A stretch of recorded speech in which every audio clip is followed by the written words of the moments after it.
تبدیلی سرکار کے دعوے درے کے درے رہ گئے۔ سٹی 5 نیوز کے نمائندہ عصمت اللہ بٹ کو تشدد کا نشانہ بنایا گیا، جن کا کہنا تھا کہ مجھ پر تشدد ہونے کی وجہ سے چونڈا کی 200 سے زائد مائیں یہ بات سن لیں، اگر میں اس 2 گروپوں میں تصادم میں قربانی کا بکرا نہ بنتا تو آج چونڈا دیہی مرکز کے تمام بیڈ کم پڑ جاتے۔ مجھے سچ لکھنے اور دکھانے میں کوئی مائی کا لال روک نہیں سکتا، میرے آخری سانس تک یہ جنگ جاری رہے گی۔ مجھ پر حملہ اور تشدد آزادی صحافت پر تشدد ہے، جس کا منہ توڑ جواب دوں گا۔ اگر اس معاملے میں رتی بھر بھی میں قصوروار ہوا تو اعلانیہ کہتا ہوں کہ 1 لاکھ روپے نقد انعام دوں گا۔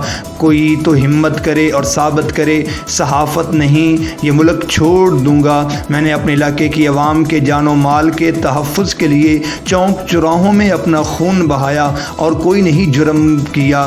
غصے اور طاقت کا پیمانہ اس حد تک بلند ہے کہ یہ لوگ یاد رکھیں اور ان کی نسلیں بھی یاد رکھیں، صرف اور صرف ڈر خدا کا ہے، ورنہ یہ طاقتور لشکر میرے لیے کوئی اہمیت نہیں رکھتے۔ میں ایک حلالی ماں باپ کا بیٹا ہوں، آقا اور رسول کا امتی ہوں، مجھے اپنے رب پر بڑا مان ہے، میرا اس کے سوا کوئی مددگار نہیں۔